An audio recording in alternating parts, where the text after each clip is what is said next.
Hey guys, it's Alex. Not 100% sure what I'm going to talk about today, but Facebook is basically holding my videos ransom anyway, it seems like, so nobody will see it anyway, so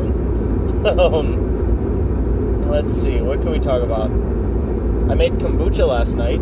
That was fun. It's actually a very simple process, and the product is tasty and useful and very full of probiotics and stuff, which are good for you. What else did I do? We bought a new vacuum. It sucks, like, awesomely. We were vacuuming a spot that was just vacuumed like last week, and it was like just the corner of it was so disgusting. So clearly our old vacuum wasn't doing the job, you know. And this one did the job. So, yeah.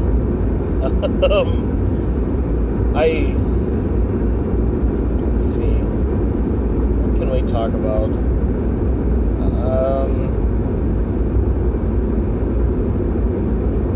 I don't really feel very passionate about anything today.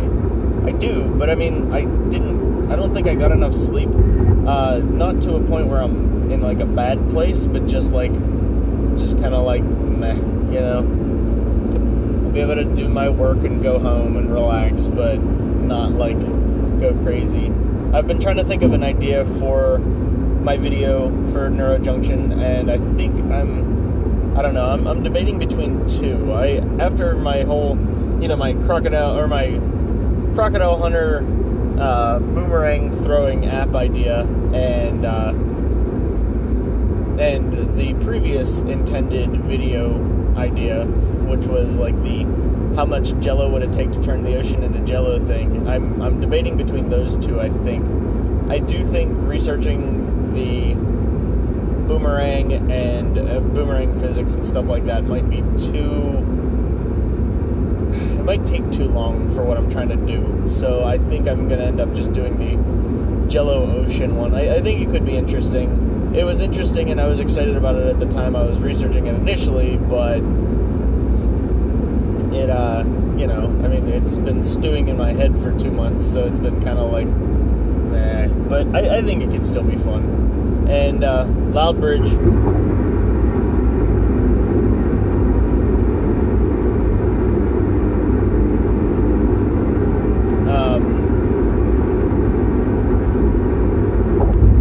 so I think it can still be fun. I think I'll do that one.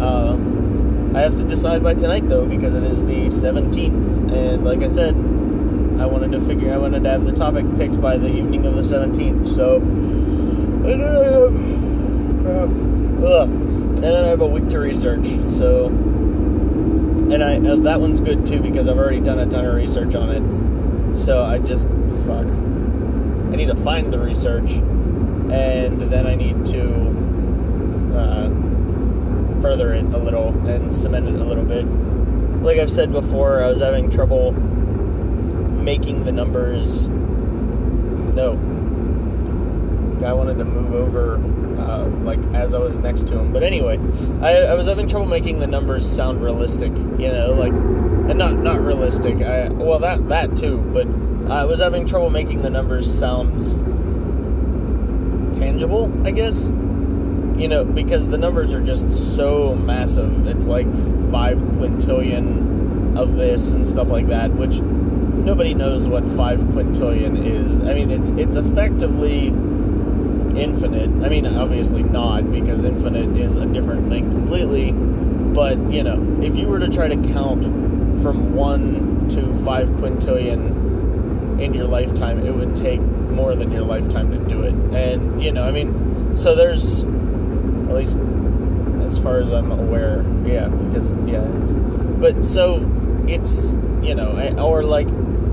if you stacked, it's like something like, if you stacked, 12 quadrillion Earths on top of each other, then it would equal 5, it's not like no matter how big the units I use, they don't seem to equal something. Like I saw the other day somebody talking about, the engineering of a fork, or of a, is it a fork? Or a can? I think it was a can, but I'm trying to remember how this came up in a... Oh, yeah, okay. So he was talking about the... the size difference of a current aluminum soda can versus a aluminum soda can many years ago. That was the channel Engineering Guy, I think. And he does some really cool, like, things, something that I'd like to do as well. Like, you look at the design of something and kind of break it down and talk about why it happened, or why it's like that, how it became like that, and stuff like that. So, but he was talking about how much soda pop, or how much soda cans have shrunk since a certain date, and they shrank enough that due to how much they make, they save like 35 million, or maybe 35 tons, I don't know, some huge number weight-wise of aluminum, and he's like, if you made a block of that, it would be about this big, and it would be the size of a 737 or something like that, and like, so that was what I was trying to do. This looks weird. So that was what I was trying to do, but I was having a lot of trouble finding numbers that were big enough, but also fathomable enough. Like, what I eventually had kind of thought about was like trips to the moon and back, but it was still like an immense number of them. It wasn't, and like, who can fathom how far the moon is? I mean, how many people even know? It's, I think, 200. I don't know.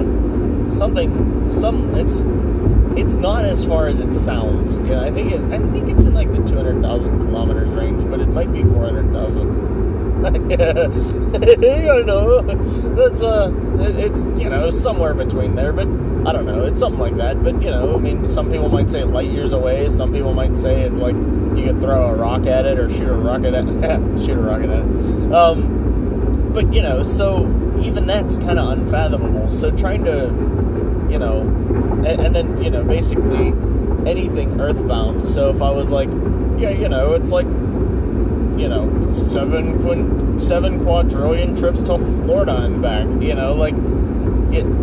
that's, I mean, again, quadrillion is another unfathomable number because you don't have any idea how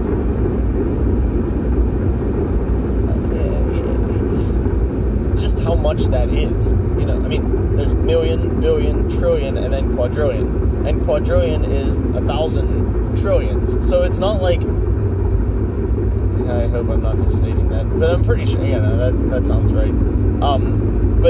And a trillion is 1,000 billions, and a billion is 1,000 millions, so like, it's not like, man, these cops have been crazy today. There's like 3 on each car I've seen alongside the road. But anyway, so, that's a ton of zeros to add to something to try to get it to the right number, so I mean, it's kind of hard to figure out then, but I'm working on it. I think what I might end up doing is just scaling it back, saying, okay, well, we talked about the Arctic Ocean because it has this much, blah, blah, blah, but you'd end up needing this much, so to scale it back a little bit, we'll make it, this, or something like that, and then break the Arctic Ocean down into those units, and then work on those units instead of the major units, so that we can talk about realistic numbers. So, I did have, like, 2, like, Jell-O's made out of collagen, and generally, the myth, I mean, it's not a myth, but it's not, accurate. It's not like they're, like, grinding up entire horses, like, being like, let's get some Jell-O, but the joke, or whatever, it's been talked about as, the urban legend has been that it's made out of horses, and it is made out of horse hooves and pig hooves and stuff like that, but it's not like they're just, like, raising glue horses, so, or at least, I mean, they might be, but not as far as I know. But so one of the things I thought would be funny was to break down exactly how many horses you'd need to make as much Jell-O as you needed, Interestingly enough, that number was also unfathomable, because what I figured was, okay, so the average horse weighs whatever. I Googled it at the time, and I don't remember, but the average horse weighs whatever. And then I was like, so if the horse's entire weight was collagen, then how many horses would you need? And that number was still too big to fathom. It was like, you'd still need 180 trillion horses or something like that. And 180 trillion horses. We probably had, no. Maybe, because I don't really know, the Earth's been around for billions of years, millions of years, I guess. So, it's entirely possible, I guess, but because I don't know, and I'm not willing to make a statement, a binary statement about something I don't know for sure, but, I'm fairly certain we've never seen even a trillion horses, because you figure that's 1,000 billion, which is 1,000 million, so, we're probably, which I think would be a million billions, which, I don't know what the population of horses is now, but I'm betting that you could get to the 180 trillion mark using exponents, or probably even the trillion mark using exponents. So, so it's probably not very realistic, that number either, and it's very unfathomable. So, but for starting a video, not having anything to talk about, I've sure blown a lot of your time, and I'm sorry. I'm ready to sign off now. I will update you guys tomorrow. Hopefully I will have something more to talk about tomorrow. And so thank you guys for watching. You guys are effing amazing, and I will see you tomorrow.